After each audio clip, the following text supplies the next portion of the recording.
Doopy doopy doopy doopy doopy. Let me stream on Twitch. Open this camera. So you got the camera.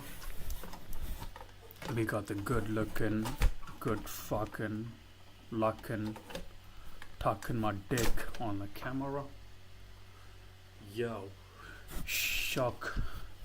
The shock value, the lively and awesome formula. We got the camera, yeah. We got the camera. Why is it like backwards? What the fuck? People are gonna know exactly where I'm from. It's crazy.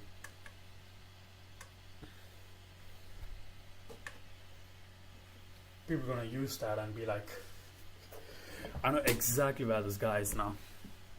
Why is it so zoomed in? What the fuck?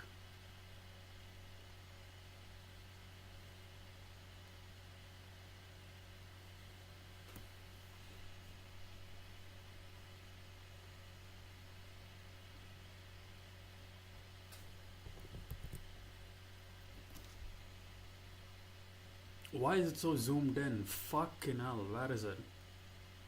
Show transition. No. Scale point.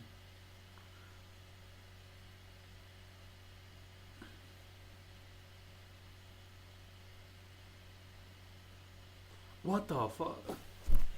Did I?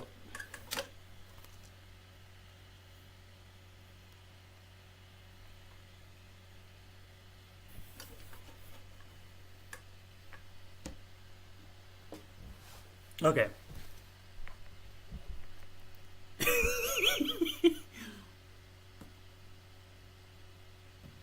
I need to shave. My clipper literally like ran out. It's crazy. My clipper literally like ran out right about here. So it is what it is, man. Oh, why is it still ass? I can't even see myself, bro.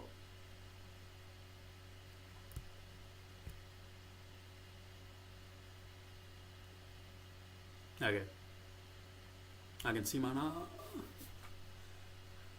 Let me like clear my bed really quick. I need to do that because I want to look like I'm a disciplined man. I don't do shit every day.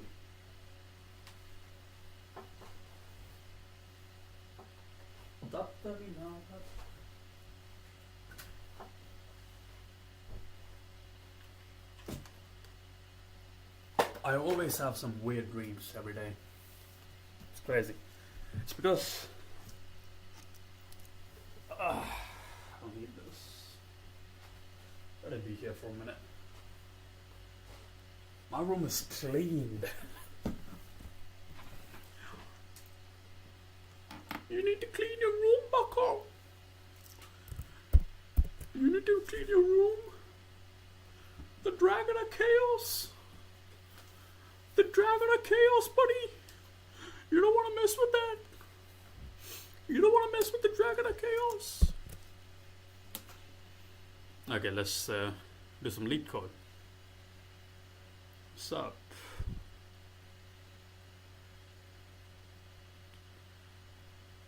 Yeah, I gotta change my entire thing now.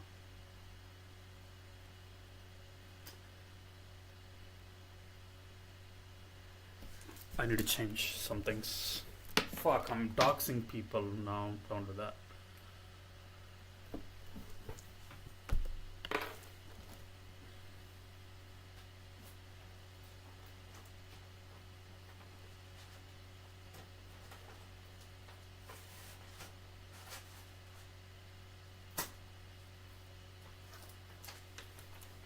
So, I don't know if you guys can see this.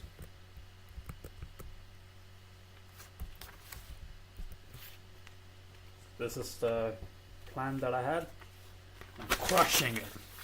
I'm 90% on the way for it, but I got new commitments, new goals, so this thing will stay. This thing will stay.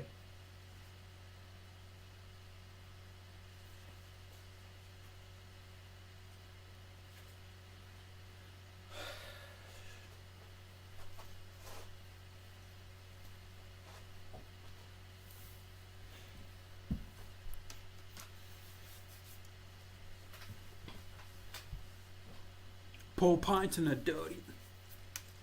Bro, I need to. What the fuck? I need to look presentable.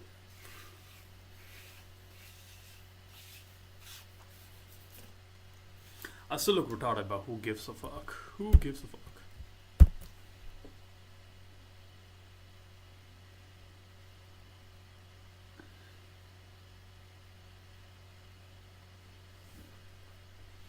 I'm gonna do all the YouTube 2.0. Yeah, let's do 2.0.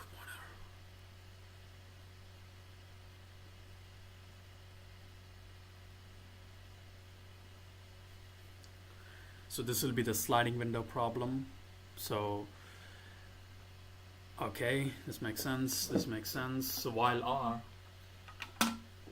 is bigger than the length of the price, let's look at the explanation. Hey everyone, welcome back, and let's write some more neat code today. That's the thing with like lead coding. You just have to like look at the explanation and try to like memorize the thing and try to come up with your own ways of thinking based on that. And don't forget to hit the like button. It supports the channel a lot. So today let's look at leak code 121, best time to buy and sell a stock. Yeah. So if you know a little about the stock market, the saying is usually buy. Who would have thought? Who would have thought? We just have to like buy low and sell high, bro. Anyways, I'm going to draw a picture and show you that this problem is actually not too bad, even the optimal solution. So on day one, it was at price 7, and then Well, let's it went down all the way to price 1. The next day, it went from price 1 all the way up to price 5. And we could just keep going with this, right? So next day it went down, and the next day it went up. And the last day, it went down again. So looking at the picture, it's pretty clear that the max profit we can get is simply by taking the minimum here and the max here. And if we look at the actual values for that, we see that this is 1, this is 6. So the profit is going to be 6 minus 1, which is 5. But notice how there's actually a greater maximum than this one, right? Like this is 6, but this is 7. So why can't we just do this? Because then well, there's a going to be to the right of left. And so we're going to see what's the current profit right now from here to here. Yeah. Well, it's going down, right? That's not good. It's So wait a second. I have a question. So how do like do big trading firms use sliding window algorithms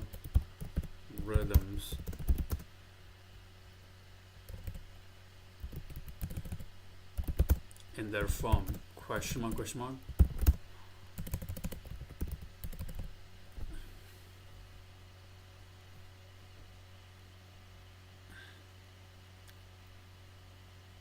Rolling moving average, just sliding window. Rolling volatility measures the variance inside a window. WAP, volume weight average price window. WAP using sliding window or over trading systems. Okay.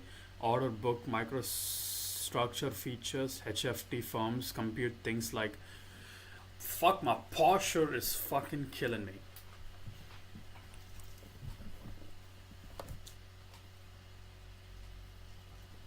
My back is killing me because I'm sitting in a shit chair. So yeah, sliding window logic is used everywhere, but in quant finance it's called rolling window, moving average, rolling volatility. Okay, do they use lead code style? Long substring without repetition character, minimum two-pointer string problems, those aren't relevant. The core idea is maintaining window and updating efficiently trading systems. Okay, yes, but in it, using something severely, but in the form of rolling.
Fuck.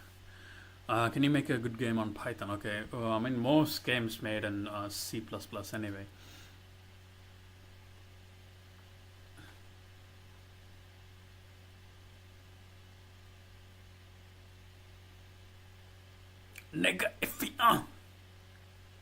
Negative. And in this case, left is going to be the day that we buy, and right is going to be the day that we sell. So the first thing you're going to notice is it's down, right? It's negative. This is not good. We don't want a negative profit. Why would we buy? So let's try to do this by our own. So what do we have? While R, okay, while the right side of the point. Okay, let me get my pen tool. Epic pen.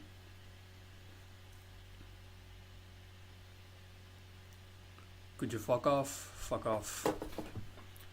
So we got an array.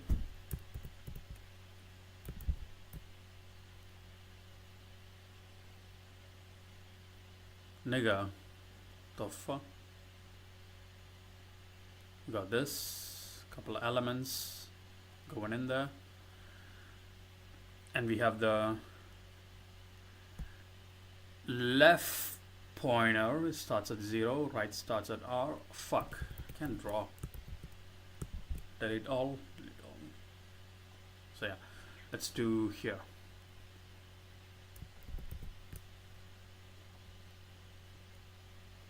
Got this like big ass array.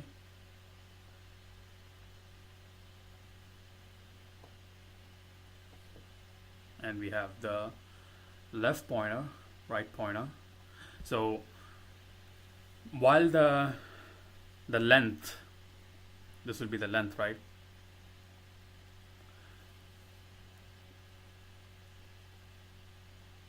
While R is the size of the size, while this is bigger than this number, if price of L, if price of this thing is bigger than this thing, we need to change we need to make the profit is equal to, why are we doing a max function? So we're getting the profit, we're getting another profit.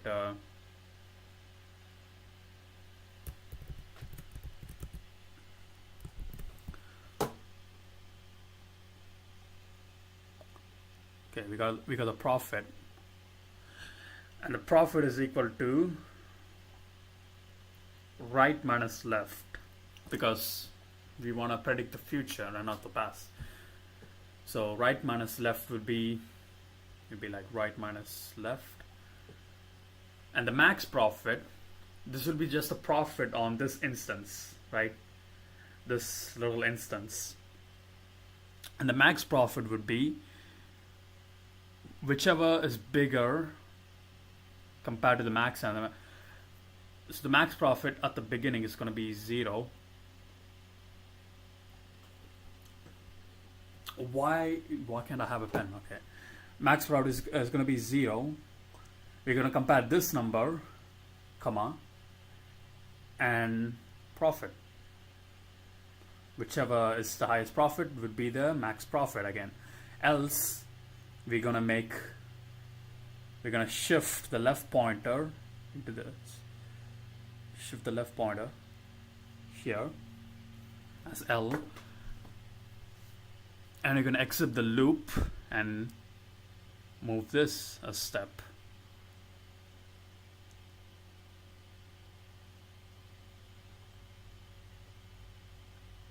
See what happens if this gets executed first. If this line of code gets executed first, the left pointer would remain the same, so it will compare R minus this thing. So let's try to do this sum by ourselves now. I quite don't get it, but I kind of get it. You know what I mean?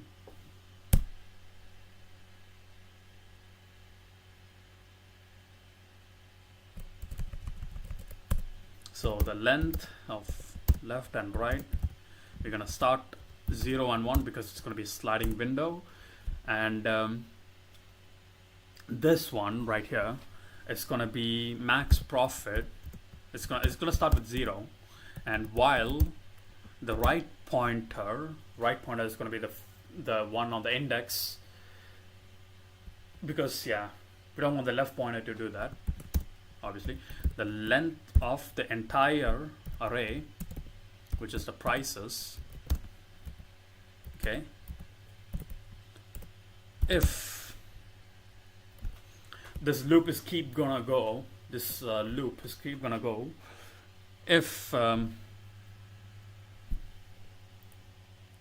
best time to buy, I need to return the max profit and their indices. Is that true?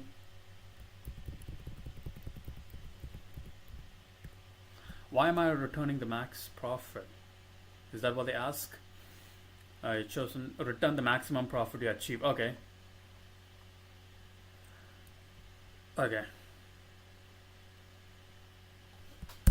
So if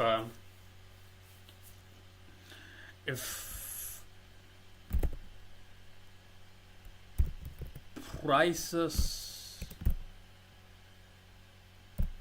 L, index of L minus if the right pointer is bigger,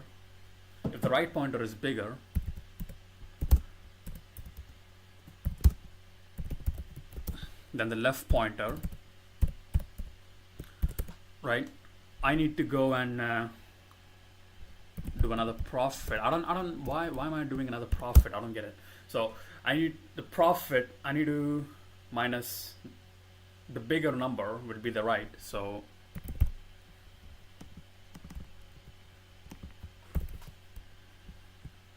price is right minus price is left. I need to minus both of them, and I need to move the left pointer forward, right? Else, no, I don't have to move the left pointer forward because that makes no sense. Why do I have to move the left pointer forward? I need to move I need to add this. Okay, I need to get the maximum. So the max P is going to be the maximum value of max P, comma, profit. I just remember that, so don't really hate on me. So we're gonna, if the left pointer is not bigger than if this one is not bigger than this one, we're just gonna move the left pointer forward, and at the end we're gonna move the right pointer no matter what.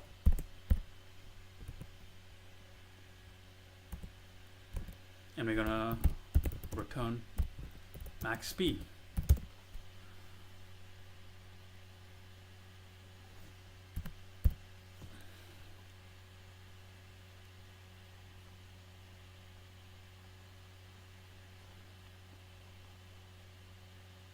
That was surprisingly fun.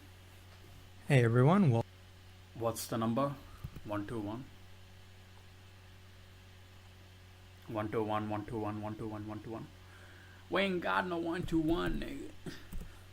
Sliding. Where is 121? I've done it. Easy. Sliding window. And the notes that I have to give. Use the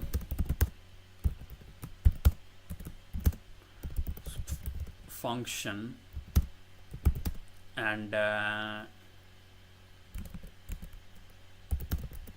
while while loop. So that will be the that one. Okay, where is that? Can I submit it? Okay, I understand that. Understand it now. Okay, I don't want to do the. Where's the roadmap? Sliding windows over here. 2. I will do a 2.1. 2.2. Valid palindrome. Let's do this again.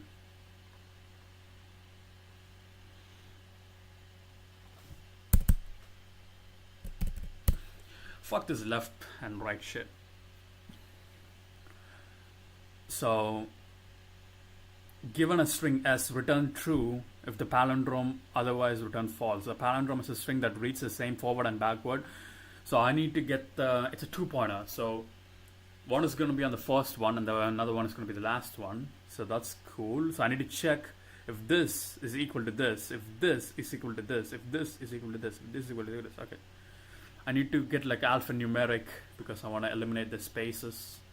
How to, so what is this? helpful. 125. Okay. How to eliminate spaces.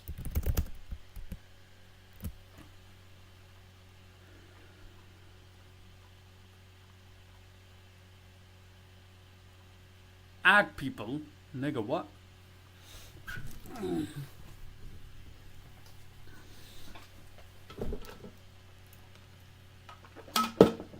Okay.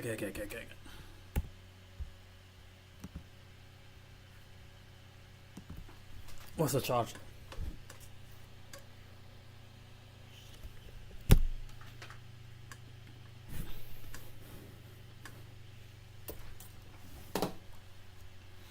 So that's that. And let's go here. Valid palindrome, 2-pointer, 2-pointer. Oh, what the fuck, bro. To know in an interview setting, before we start, I non-alphanumeric characters from the input string. So this solution is kind of the cheating solution where I'm going to be using a lot of built-in functions. I was using the ASCII. So this is a little bit of a... First of all, there is no such thing as a happy number. It is... Sir, do not redeem, sir. Do not redeem, please. Do not redeem.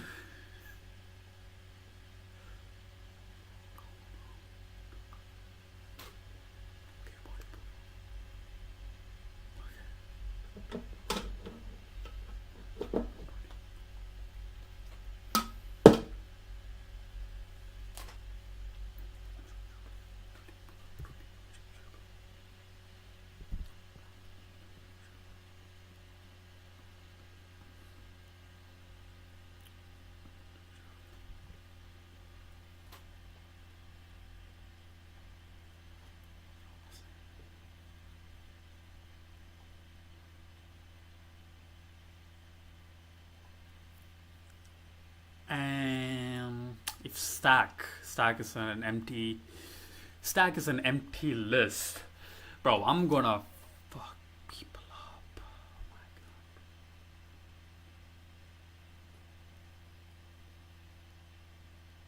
Oh my god.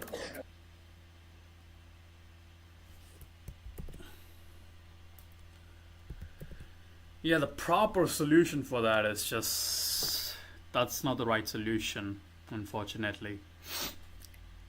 Valid palindrome, backtracking. Okay.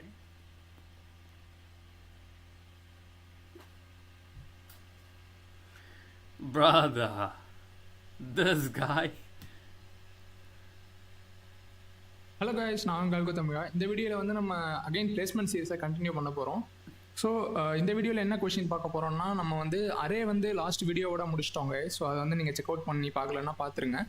So இந்த வீடியோவில் வந்து 2 பாயிண்டர்லேருந்து start பண்ண போகிறோம். So 2 pointer topic உள்ள வர போகிறோம். So அதில் வந்து பார்த்தீங்கன்னா ஆல்ரெடி சில கொஷின்ஸ் வந்து நம்ம சேனலில் போட்டு வச்சுருக்கோம்.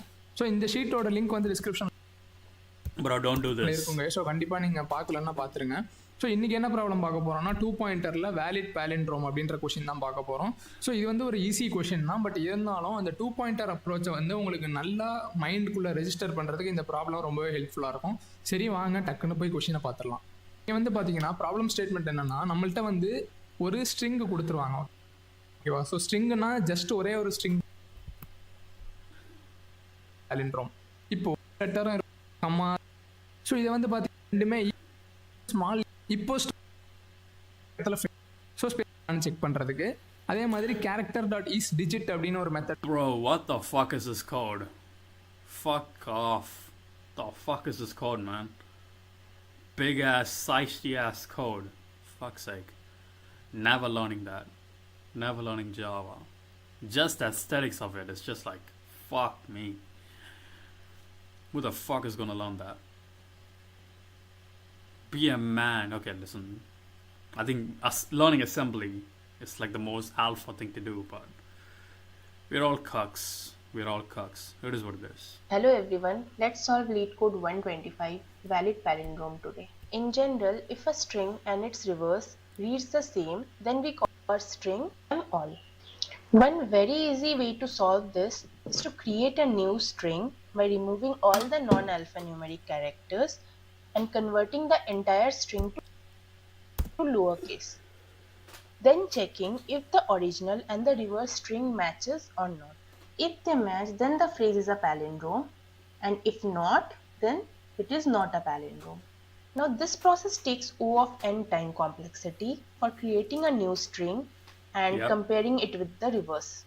But this is not the optimal solution for this problem. In terms of memory complexity is to use the 2 pointers approach. Left to the values Bitch, yes. that is We know it. move or left are not are and true. Going through each of these process pointers left and right.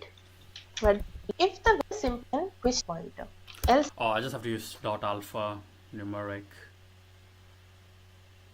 if the value pointed Yeah, this guy just gave like, bro. We don't need this. Fuck you doing, bro. Fuck what you doing. by the right element is not an alphanumeric character, then this is size that is we is quite efficient. All the relevant elements have matched.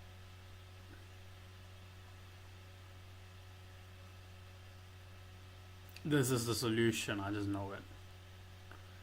Submission, notes, questions.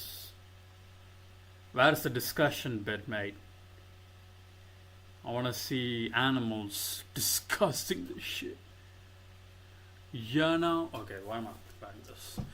So, yeah, dot alpha numerical seems like a good way to do it, but how do I do it? Like, give me the solution so that I could like learn from it.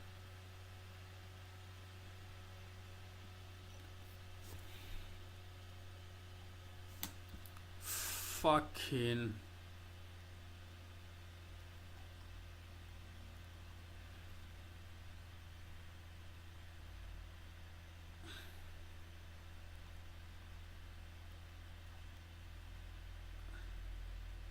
so this is a solution. Let me just copy paste it really quick. So the left, okay, starting in the extreme ends. Let's draw this shit really quick. I'm a great artist. Fuck's sake. So this is the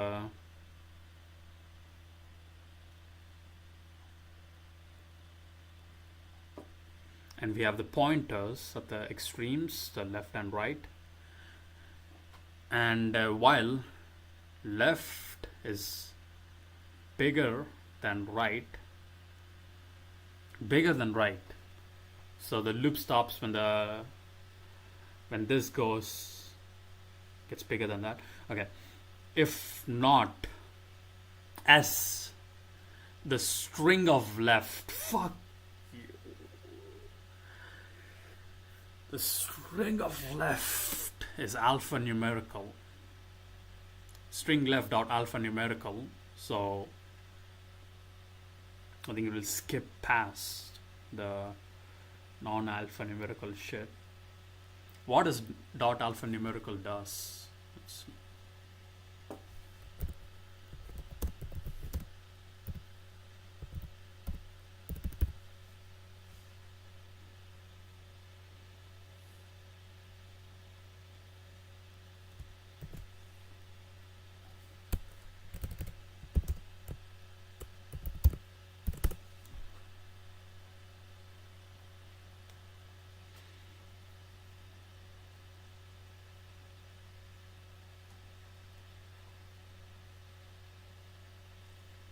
It is not alphanumerical.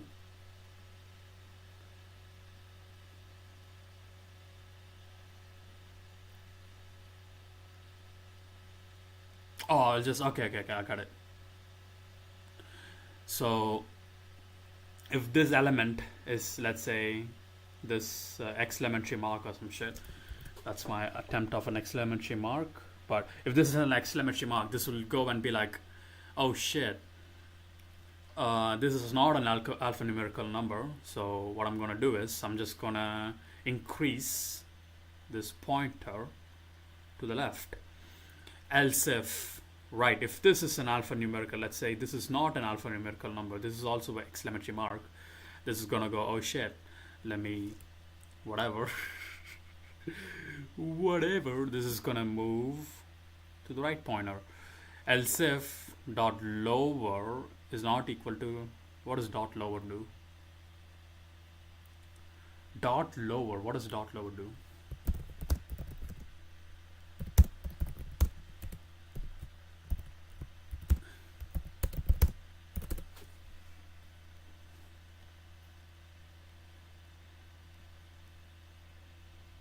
Yeah, dot lower. Yeah, oh, of course, dot lower. So if it's like a capital letter, if it is equal, both will go up. If it is not equal, return false. It is not alphanumerical. Okay, I think I can. This is a pretty easy sum.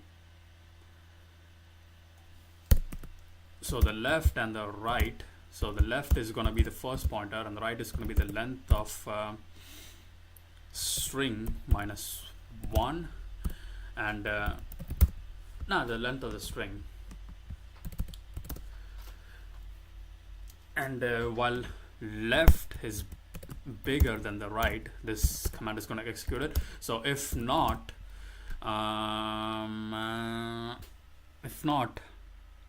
s of left is, or is alphanumerical, we're gonna, if it is not an alphanumerical, we're just gonna increase the thing to 1. Else if not s of right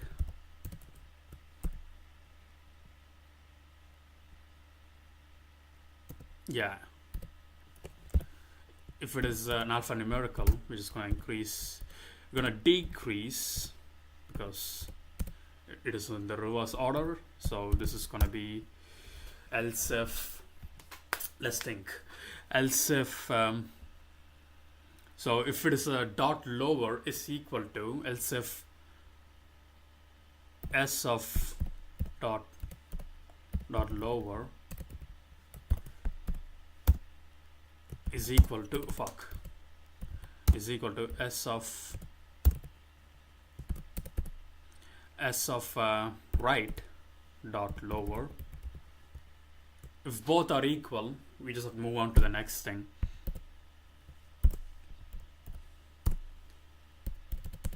move on to the next thing by incrementing both of them. So it's going to be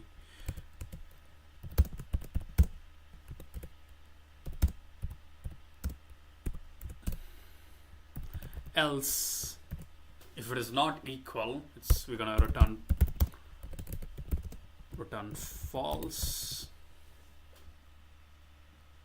or we're gonna when the whole loop exits, when both of them gets closer together, collapses, return true.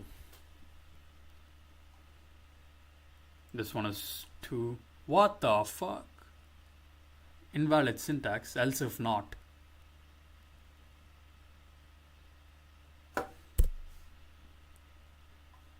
What is this number? Built-in functions. We are only 125.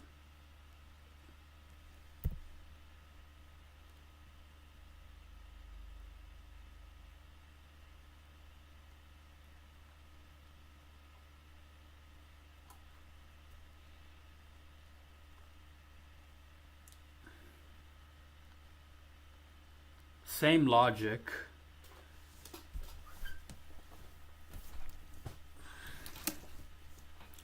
Why is it -1? It should be, oh, it is -1. But even -1, why? Bro, we're literally starting from the end. Why be minusing 1? What the fuck? Makes no sense.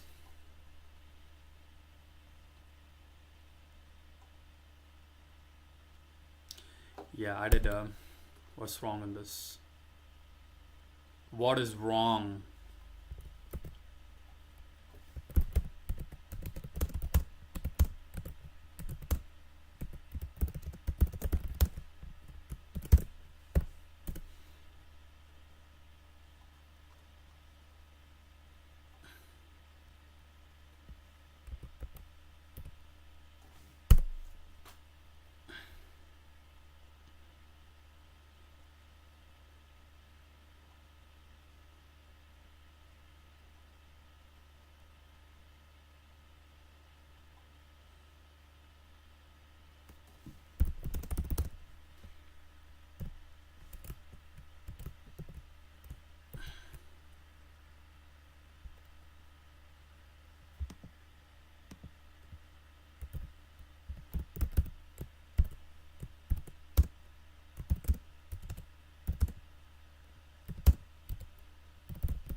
Function and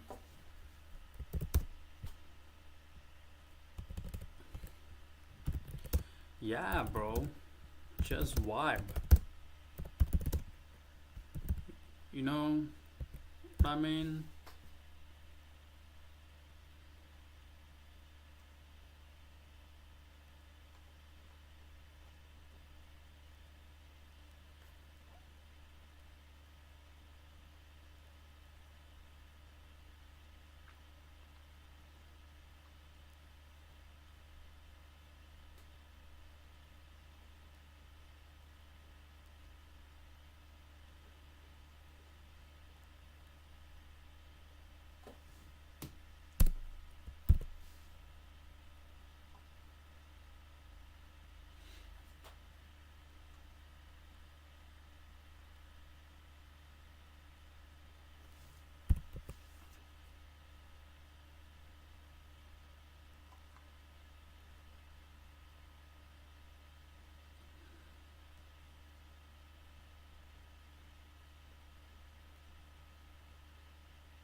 built-in functions.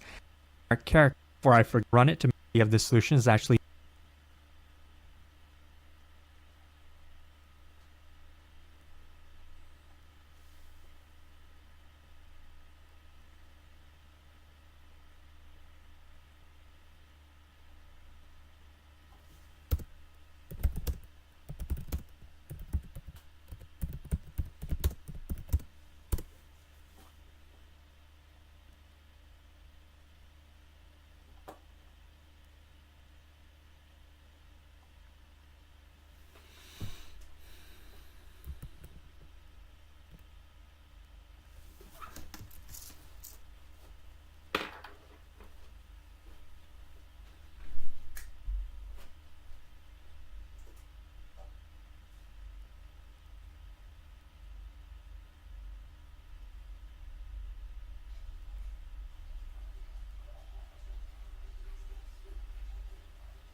No.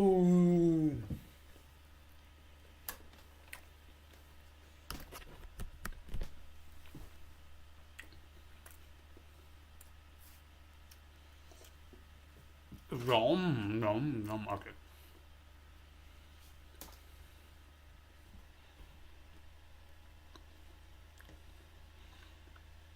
That's that one.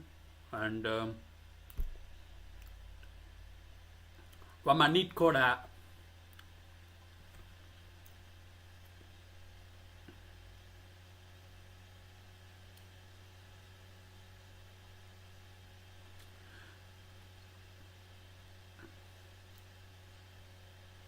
Bro, I ain't doing stack. Stack is so retarded.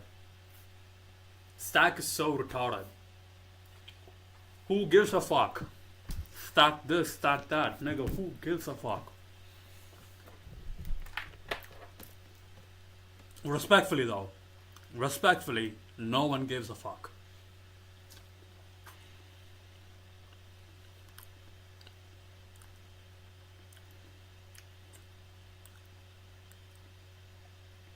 Linked list, oh my god. Linked list is like pretty important too. Linked list 2.0, these things are really important.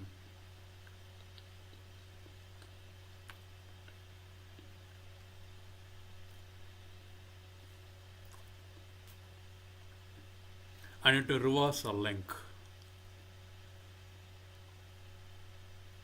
Brother, this is like the easiest shit ever. Come on. I didn't even know how to do this. Fucking dummy.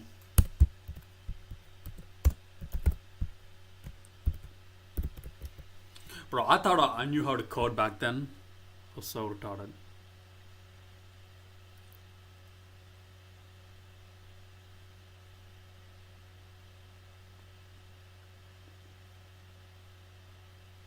Oh, what is? Oh, it's a list, isn't it? Linked list.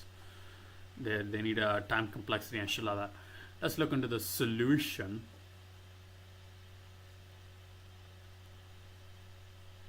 Hey everyone, welcome back, and let's write some more neat code today. It's actually raining outside right now, pretty hard, so hopefully you can't hear it too well. So today let's solve an easy question, reverse a linked list, and this question...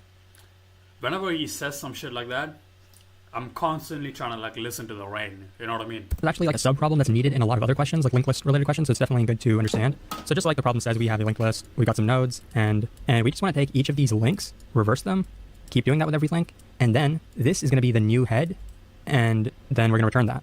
And they tell us that this can be done two ways, iteratively, meaning with just pointers, and also recursively. And I'll show you how to do it both ways. So we can do this with 2 pointers because we want to reverse it. So like from the perspective of this node, instead of the next pointer pointing at 3, we want it to point at the previous node 1. So if we want to do this iteratively, we can use 2 pointers like many problems. Now what are the 2? You could like do it in an array iteratively, but I think it takes too much complexity. The pointer is going to be, we can have initially a current pointer, so we can initialize current to the first node, which is our head, and we can also maintain a previous pointer, which initially is going to be set to null. So for the first node 1, we're going to take the next pointer and reverse it. It's all about nodes too. So this kind of like builds up to the idea of node builds up to the actual trees, which is a type of a node, which is built on the idea of nodes.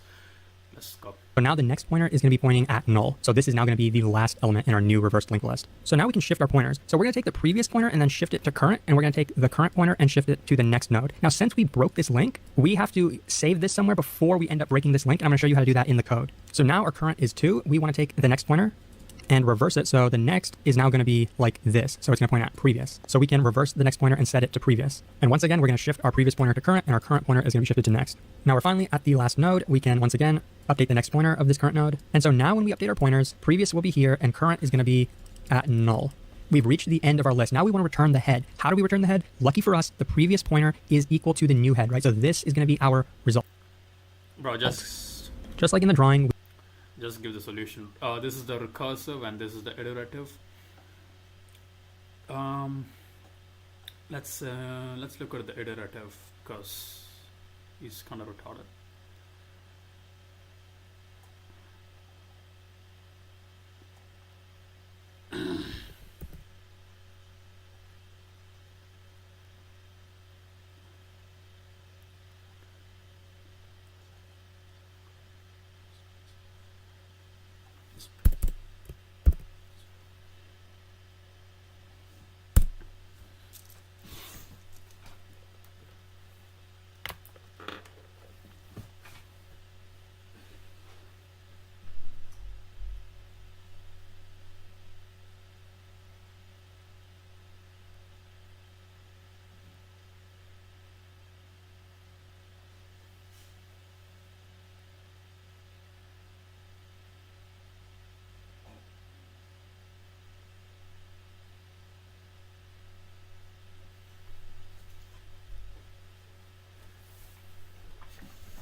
Time complexity, space complexity. I think that my issue with what I did was the space complexity thing. So we have the priv.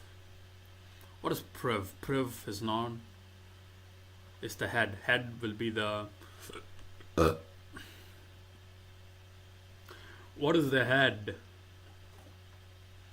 Head optional list node. Okay, linked list. Give me an introduction to linked list.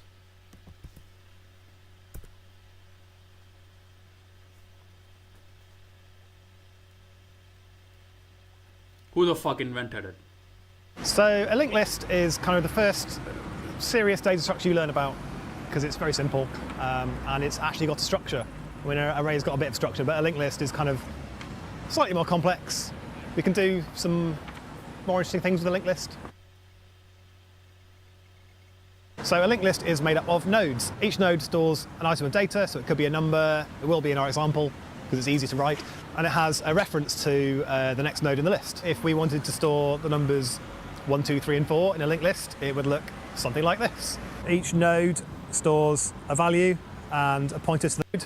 If you're adding things at the start of the list, which you can do, which you can't do with an array, because where do you put it? You've got nothing.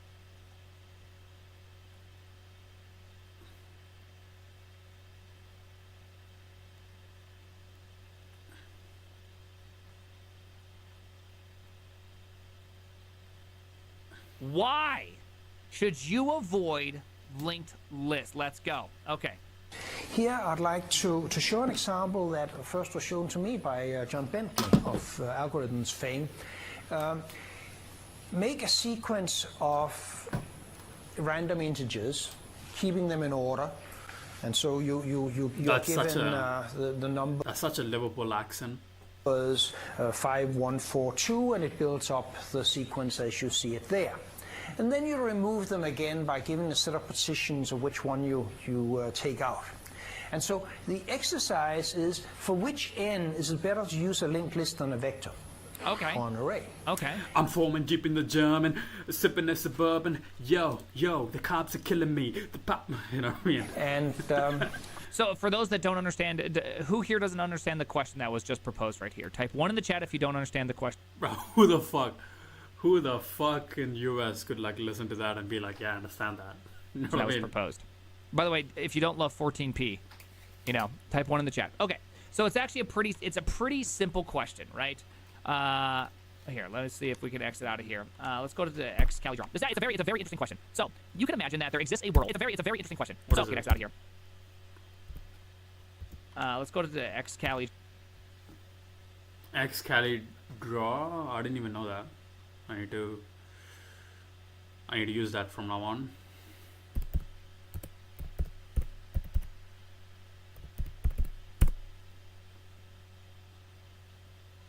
Ah, this is mine now. I'm gonna use this from now on. Draw. It's a very interesting question. So you could imagine that there exists a world in which there is some large space like this, in which you have a bunch of elements, right? 1, 2, 3, 4, 5, all the way up to whatever, right? Yeah. All the way up to, I don't know, 69, 420. And then you have in another world something that looks like this, where, hold on, let me get this thing, drop it all the way down to this, and you have 1. And 1, well, guess what? 1 points to 2, right? There you go. 1 points to 2, 2 points to 3, right? So a linked list versus a contiguous memory region called an array, right? And so if you were to remove some random number from here, what has to happen? Well, for this to happen is that it has to take, say you remove 17. Well, 18 will have to shift down to where 17 was. 19 has to shift down to where 18 was. 20 has to shift down to where 19 was, et cetera, all the way up to 69, 420. Whereas with a linked list, if you were to remove 2, well, we remove 2, and then we just adjust this nice little thing right here. Boom. There we go. It's constant operation, right? You do effectively, if it's doubly linked list, you do like 4 operations on it, and that's it. Whereas if you had a memory array, you have to do a lot of operations on it to get the same effect. So there you go. So that's the problem he's proposing. How big of n do you have to be where a linked list is faster than using an array? Oh, they would have known this if they watched your free algorithms course on Front End Masters. You're right, free algorithms course on Front End Masters, by the way. frontendmasters.com/trial. I get $0 if you sign up, never pay for anything, and just watch this. Go for it. Free algorithms course. It is like 11 hours long, okay? 9 hours and 21 minutes long of me just talking about algorithms. And we actually go over this exact problem even in there. Anyways, okay, so let's keep on going. Hey, baby girl. All right, let's keep going. everybody gets this one wrong. Here's a... Yeah, let's go. Let's do this. I don't know how fast I want to do this because I don't want to make it hard to understand. He's My struggling. graph has disappeared. The man's struggling with his presentation. Okay. So, imagine this to be a graph. Beautiful graph. The imaginary low line down by the bottom showing efficient usage, little time, is the vector. The one that is looking like an exponential, trying to go through the ceiling, is the list. And trying to figure out why the list is so inefficient, I thought maybe it's all this allocation that's being done for the nodes. So the little middle green line, which you can't see either, is the lists with allocation taken out, totally pre-allocated. The point here is that the vector is always better than the list, and the list gets worse the further you go out. And this is for the case where you're doing a lot of insertions and deletions, which, when I was taught about data structures, was what you use lists for, because they're really good at inserting, deleting. If you want to insert in the middle of 100,000 integer vector, you have to shove, on average, 50,000 elements one position. If you take one out, you have to shove them roughly half the way back. I was taught this exact same thing. Like, this seems very intuitive. This seems like the exact reason why one would use a linked list. I'm a little flabbergasted right now. Now, this is completely irrelevant. What matters is the linear search to get to the insertion point. Of course, you have to go through half of the list to find the average insertion point for a list. And in an attempt to fairness, I also did the same for vectors instead of using a binary search. But anyway, so the linear search dominates completely. And linear search for vectors is not actually such a good idea. First of all, a vector is, for a list is much bigger for a given data structure than a vector because you don't have to just store the element, the integer. You have to store the 2 pointers forward and backwards. You have to use a double linked list if you're inserting, otherwise you have extra problems.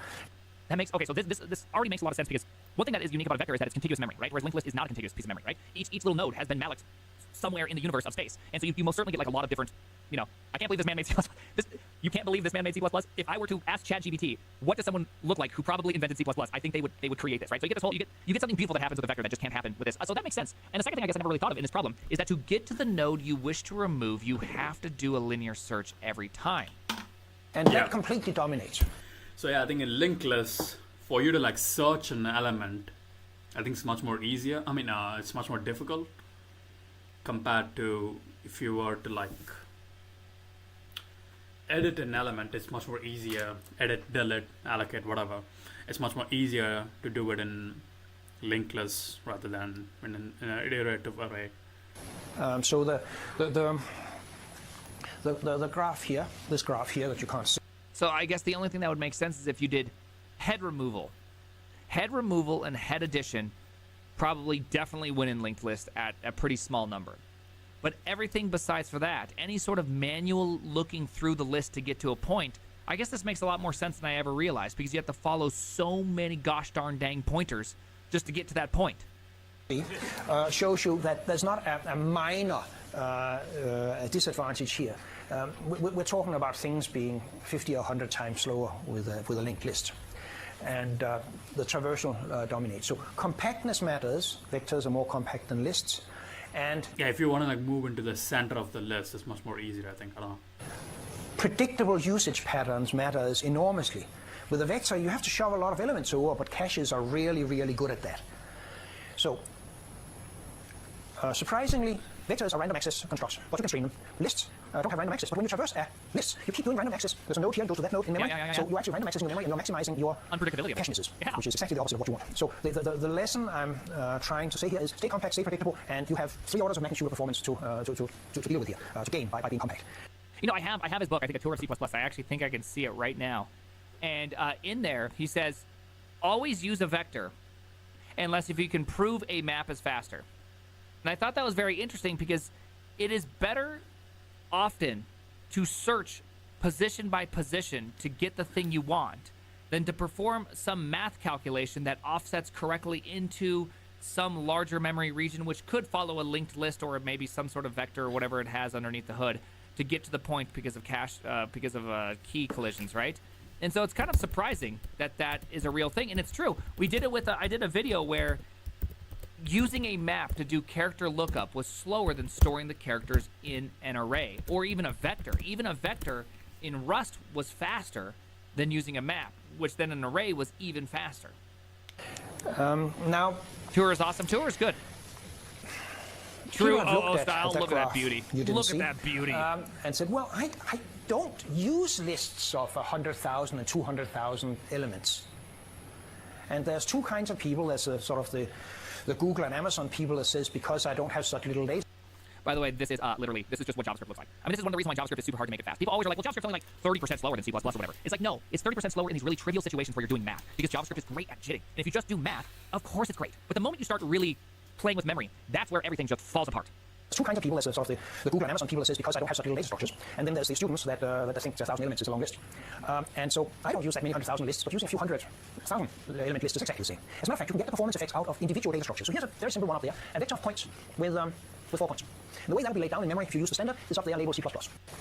Oriented style. And there's languages that ensure you do that. Yeah. And in truly object-oriented style, of course, an object is referred to by a reference. So you have a reference to the object. There's the object down there in the next line with the 4 linked structures due to your performance don't like very much.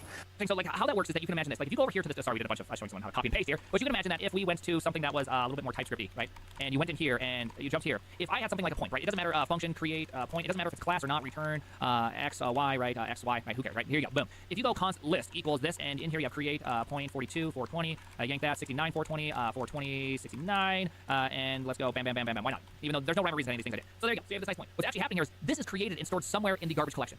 Every single time. So each one of these points are stored just somewhere in the engine of JavaScript. It's not like you get this nice compact format where it's literally a space that holds a small amount of value. How you could recreate this, though, in JavaScript, you could imagine something more like this. Let's see. Many of you may be familiar with linked lists. They're commonly used to hold lists of items, in the same vein as arrays. But how do you know which one to use and why? I don't mean just some guidelines on when to use one or the other, but understanding fundamentally the connection between these data structures and the underlying memory. What are linked lists? In the most simple terms, they're a way of storing several items at once. Typically in code, you'll have a situation like this, where you want to store a bunch of junk. Let's pretend we have a linked list class, so const name equals new linked list, and names.add, pry, names.add, Zoidberg, names.add, etc., etc. Where names is a linked list, and I've added 4 names to the linked list. And now I'm able to traverse it, search for items, that sort of thing, instead of having 4 separate variables. In other words, avoiding this situation where you have const name 1 equals fry, const name 2 equals Zoidberg, etc., etc. These just seem like arrays with more steps. A little bit, yeah, I mean, they're both collections of items, but let's talk more about the underlying memory. If you think about memory as this gigantic series of slots, each of which holds 1 byte, and this is all ordered sequentially, there's a few ways of kind of rationing out memory that emerge pretty naturally. Imagine your family is out to eat at a fancy restaurant. So your party arrives and you ask the maitre d' for a table for 4. There's room, so you all get seated at a nice table far away from the bathroom. A little bit later on, your friend Bob and his family drops by, so you need some extra seats. There's a few natural options. If the table you're at had some extra room already, by chance, then just sit down, no problem. If the table had no extra room, then what can happen is that the maitre d' can find a bigger table that can accommodate you all, and then seat you all there together. And finally, in this example, they can seat Bob and his family at a new table instead, and just let you know where they are, so you can say hi or whatever. Memory isn't that much different. You've got your layout of memory here, and I've already allocated some memory to store some items. But I want to store another number, then there's a few common ways I can do this. If there's some more room in the piece of memory that I've been assigned, I can write to the end. The first section will hold the data you want to store, and the second section, which I'll call next, will hold the address and memory of the next node in the chain. So let's say I'm storing numbers. That means I can allocate a node, which gives me a chunk of memory. I can write a number into the data part and leave the next part empty. And then, when I want to store a second number, I allocate another node. So let's say I got this little block of memory now, and I write the number into it. And then in the second part, the next part, I write the address of the first block, forming a chain with this new node as the head. And it should follow that I can keep doing this, keep allocating new nodes, keep writing more values in there, and the chain just keeps growing organically. So are these better than arrays, or worse, or what? To understand that, we need to understand how to do basic operations with them. The first thing we'll talk about is traversing the list, just visiting all of the elements one by one. Arrays are obviously pretty simple, loop over one at a time, incrementing an index. But linked lists are a little different because of their layout and the fact that they're not guaranteed to be contiguous in memory. You start at the head node and move to the next item in the chain. You look at the next pointer, i.e. the address of the next node, and you continue following these pointers over and over until you reach the one that points nowhere. The code will look something like this. So beginning at the head node, we'll have a loop where we assign cur_node equals cur_node.next, and then we terminate the loop if cur_node is null, meaning we've gone off the end. And as you can see, here's the C++ version, here's the Python version. They're all basically the same thing. A simple loop with some checks. It stands to reason then that searching in a linked list is basically traversing the list, checking each item in sequence until you find what you want. But here's where things get a little interesting. Let's delete an item from the list. Let's say I want to delete this item in the middle here. What you do is you perform a little surgery, taking the previous item in the chain and point the next address to the node after the one that you've deleted. That's it. It's effectively out of the list now. Adding a new node anywhere in the list is the same deal, but backwards. To add one, you allocate a new node, change the previous node's next pointer to point to your new node, and then change your new node's next to the next node in the chain. The description might be a little confusing, but the picture should be pretty simple. Now let's compare them to arrays. I really hope you're up to speed on cache locality, otherwise make sure to watch the first video in the series before we move on. We can compare arrays and linked lists along 2 dimensions. There's performance and there's memory usage. Let's walk through some common operations now. Traversing a list. Although in both cases you're just going over the elements one by one, in the case of the linked list, each node could be literally anywhere in memory. And if it could be anywhere in memory, that means that the prefetcher might not be able to cache it for you ahead of time, so there's a potential for cache miss every single element. So although you're technically taking as many steps, i.e. you're looking at the same number of items, an array is just something right at the end, faster than an array. But nodes means that you have to store the address of the next node, and so linked lists tend to use a little bit more memory. But an interesting thing to note is that, let's say that you've got a small fixed amount of memory, and you've already done a bunch of allocation in there. So I'll just cross off a bunch of sections as being used already. Now, if you were to try to allocate an array of a few items, you pretty much can't in this situation. But a linked list is really flexible. Each node can be allocated in the space between the used sections. So although technically it uses more memory, there's a flexibility there that the array just doesn't have. Why would I ever choose this over an array? The canned response is with dynamic arrays and switched over to a linked list as an optimization. In my spatial hack, when I was at Google, I did a whole bunch of interviews, and one of my favorite questions to give early on before it was banned involved writing a hybrid data structure where the best answer was using a linked list in conjunction with something else. So I won't say that they're super common, but they're an amazing thing to have up your sleeve when the time is right. If you've watched up until this point, it must have been Why should you avoid